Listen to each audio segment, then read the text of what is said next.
why did you want to give that much?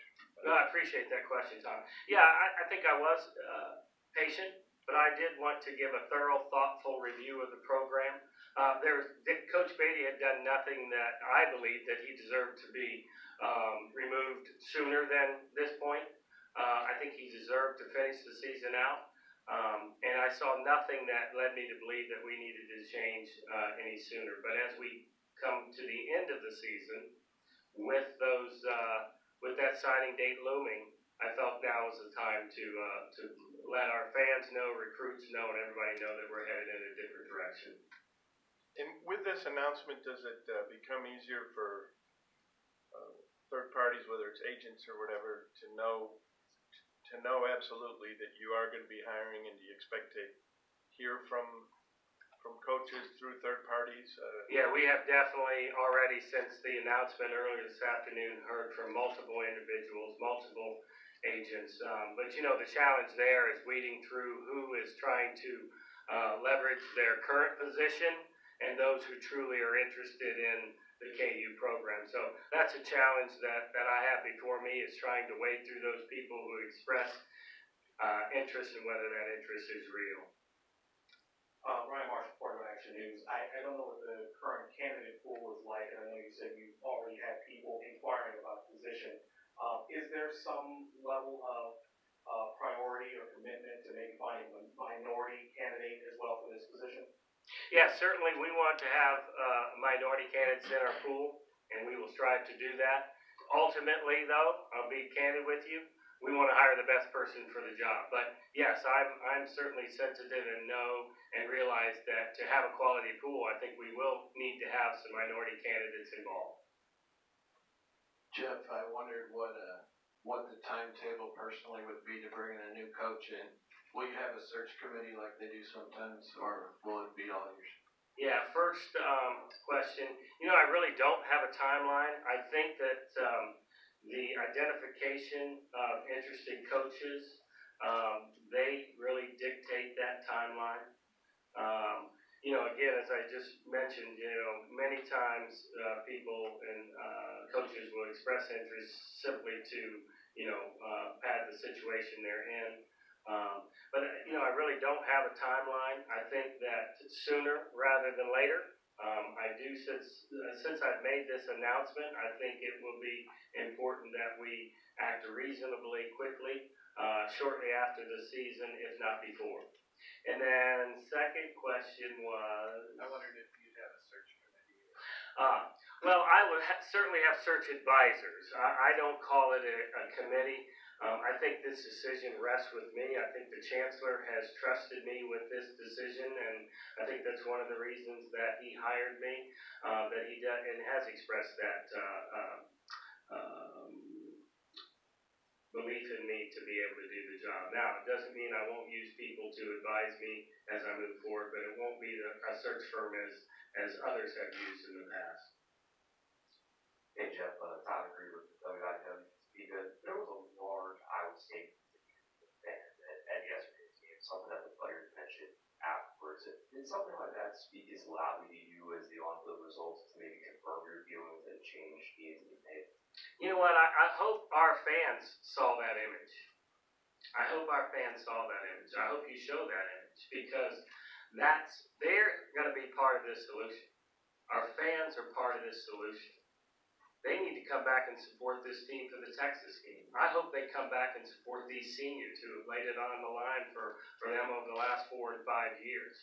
But this isn't done simply with dollars and cents. It isn't done simply with the right head coach. It's done with a fan base coming back, being passionately supportive of the young men in our program.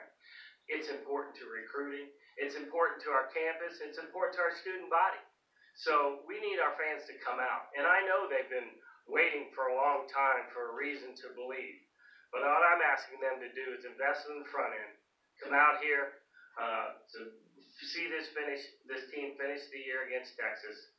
Come out and support us with a season ticket. Many times people say we focus only on the wealthiest donors. But there are many, many of our fans who, can't be donors, so to speak, to the Williams Education Fund. but maybe they can't afford a season ticket. Maybe they can afford a single game ticket. The key is coming out and supporting, because that support in the stadium, one, it gives us a home field advantage. We didn't have the home field advantage against Iowa State. We didn't have it. So, again, I know our fans have been waiting for something good to happen. But I hope they'll see this.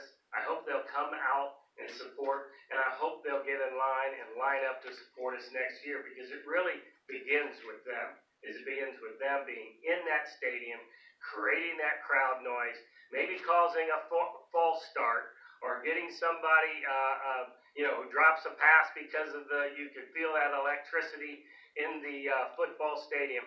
So, you know what, a lot of this is about our fans coming back and supporting us. So thank you for that question.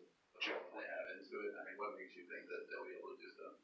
Well, first of all, David Beaty made that commitment to me, and I believe that he's going to do everything in his power, and he's going to work just as aggressively as in the past to finish out this season. Again, you can sense and feel that when you talk with him, but then I also met separately with his assistant coaches and felt that same commitment from them. Look, in many ways, they're auditioning for the future head coach if they'd like to stay. And then they're also, if they plan to be coaching elsewhere, they're also auditioning for that. So, and besides that, you know what? They're men of character, and they're professionals. And I have no doubt that they're going to give it their all these last 3 games. I'll be honest, you spend a few minutes with our football players, and it's easy. I know this. I want to do everything I can, and I'm the one who can least impact it. But I know this, I want to do anything I can to support these young men as we finish out these 3 games. And I feel it in that coaching staff and support staff. What you're not going to like to hear, and that is confidentiality. Without confidentiality, you can lose quality candidates. And, these ADs past have been riddled with the loss of confidentiality, and it means they lost a quality candidate. So, that's why, I say I will be trying to do this search very confidentially. I understand that it's the members of the media. It's your job to find out in many ways, and you want to be the first to report, and I understand and respect that as well. I'll be working hard to keep it as quiet as possible so I don't lose a quality candidate. Certainly, there is a lot of time. My wife does not look forward to this time because it's an all-consuming task. I will rely heavily on my assistants, my deputy ADs, my assistant and associate athletic directors for this period of time, even more than I already do, because when you get into a coaching search at a high level like this for a head football coach, it's all consuming. So there's very little time for other things while you're in this process. So we're fortunate here at KU. We have great administrators. I'm supported by a great team of administrators. So I know that they'll be able to guide us while I'm fully engrossed in this. But, it's challenging, as I've already alluded to. Really, the biggest challenge, the most difficult part of it, is trying to figure out who's really interested in your job and who's just playing the game. So there are many, many ways you try to discern that, but sometimes you never know till the ink is on the contract. They were interested. Some of them I was thinking about before the announcement today, but I really don't. There really isn't a front runner.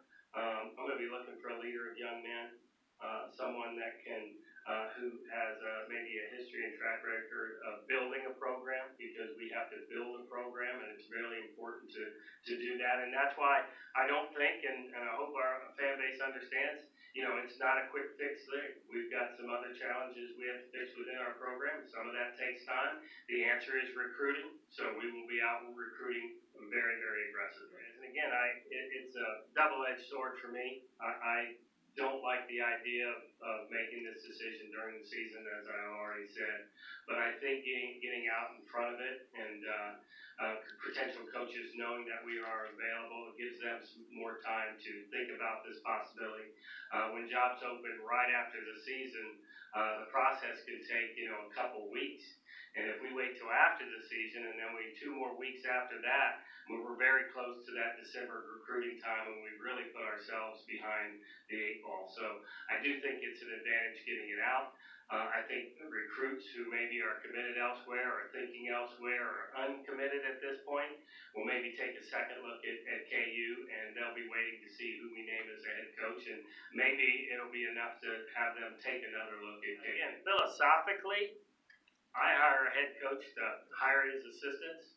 Now, I've got to be aware and closely involved simply from a financial standpoint, because I've got to be responsible for the management of that budget. Coach will certainly know the pool we have, but I need to know and make sure we're making responsible decisions with those assistant coaches. Again, I'm going to hire a football coach who can run and lead this program. While I have football experience, my job is to help and assist that coach. I certainly won't be dictating to him who he hires, how he organizes his staff, how he organizes recruiting. I do know this, there has to be organization in those areas. So I will certainly be watching for it, but more importantly on the front end, I'll be trying to ensure that it's there with the coach that we hire.